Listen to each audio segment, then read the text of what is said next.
Hey guys, welcome to my second video. Before we begin, I just wanted to point out this video is obviously satire. Having said that, if you do want to chastise me, hit the like button, hit the subscribe button, and feel free to let rip within the comment section. Let's get into it.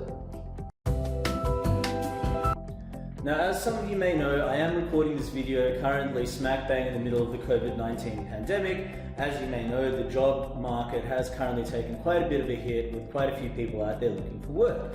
Now, this week is all about bringing people together, and to get the message out to as many people as possible, I'm going to be enlisting the help of someone who's excellent at unifying people, the big bad Donosaurus Rex. We're going to be getting Donald Trump to help us out. What could possibly be controversial about that?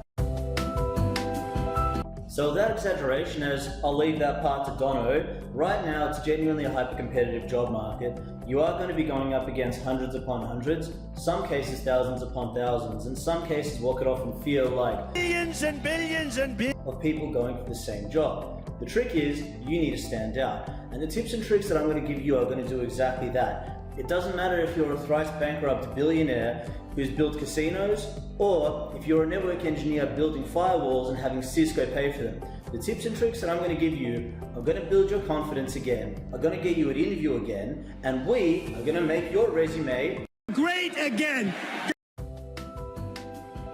Tip number 1. They say that on average, a recruiter only looks at a resume for about 4 seconds. It's something which I've always found quite personally interesting, as I can absolutely attest to this. Whenever I post a job ad, I will often get anywhere from 100 to 300 applicants. And given how hyper-competitive today's landscape is, you need to ensure that your resume is going to stand out. And one of the best ways of doing that is to make it stand out visually. Let me give you a live example. Alright, I want to give you a live example, and I want to show you exactly what it is that we see as recruiters.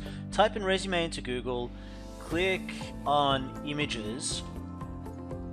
This is a really good example of exactly what it is that we see. Now, I'm going to scroll down.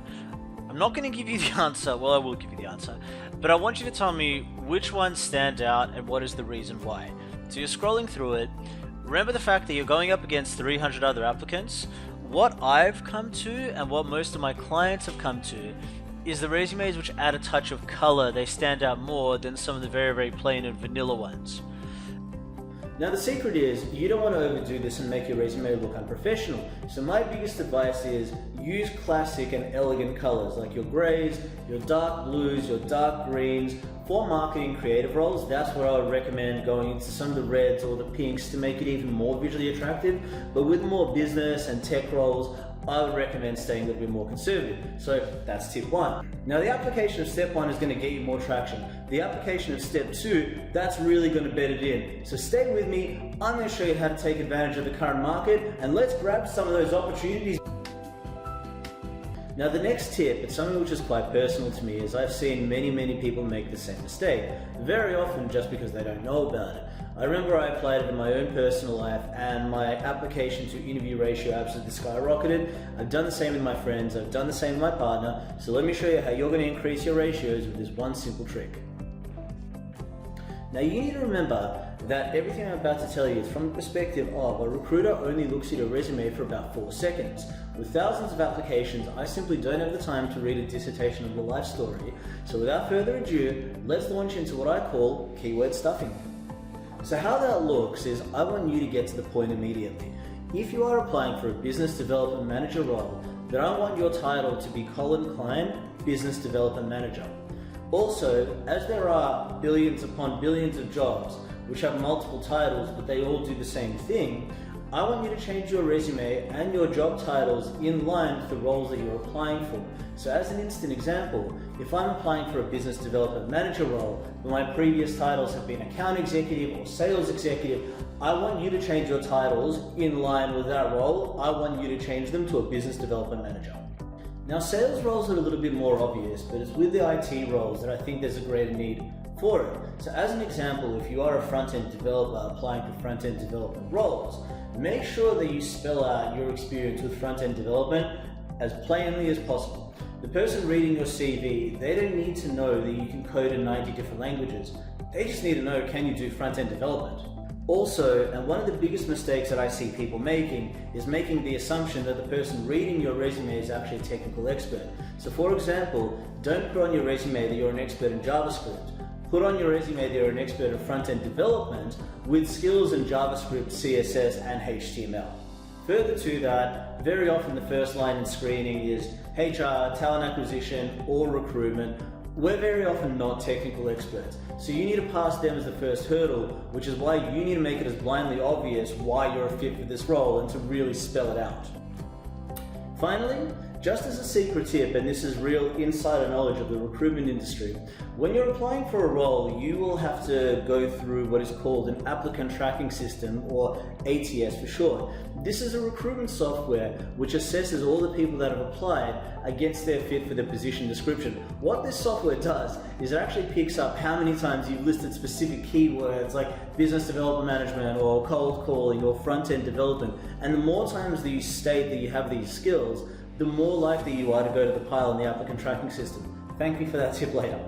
So that was our tip 2. What do you think about that, Dono? We like that a lot.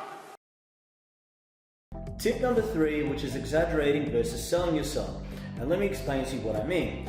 I don't want you to exaggerate your previous job titles. Now I know that this ties into tip 1, but if you've had a very senior title before, then you may come across as overqualified. Let me give you an instant example. I've recruited salespeople pretty much all my life, and I have recruited for companies, particularly in fintech, where they use very senior sales titles, such as Vice President of Sales, despite the fact that they're essentially an individual contributor salesperson. So if you're currently a VP of Sales, but you're applying for an account executive role, it doesn't matter if you're doing the same role, you're going to come across as overqualified, and you're actually going to hinder yourself in your application. Change your job title. Now the next point, and having said that, is whilst I want you to understate your title, I really want you to be able to sell yourself. And what I mean by this is that nobody ever read your resume and thought, oh, Jeff sounds like such a good guy. He really understates himself. That's happened about, if I pick up a resume, I want to know as much as possible that you're a banging hot candidate, that you're an awesome fit for this role. I want to know as much about your achievements as possible. I want to see how many times you've crushed your sales target. I want to know how many self-development books you've read. I want to know how many promotions you've got in a short space of time. I want to know the amazing technologies you've built, the amazing websites you've built. I want to pick up your CV and know that you are a top 1% candidate, which is an awesome fit for my organization. And the best way to do that, sell them on your achievements. So that's it, guys. We're going to tie it all together. Number 1, I want you to use a little bit of color to make your resume stand out visually. Number 2, I want you to use keywords to make it as blindly obvious why you're a fit for the role, and it's going to increase your ranking on the applicant tracking system. And number 3, I want you to sell. Tell me about your achievements. Tell me about why you're a top 1% candidate, and that's going to make you stand out. So that's it. Use my 3 tips, and we're going to do, as good old Dono says, we're going to get you Back to work. And don't forget, guys, if you guys like my content, give me a like and subscribe, and I'll see you in the next video.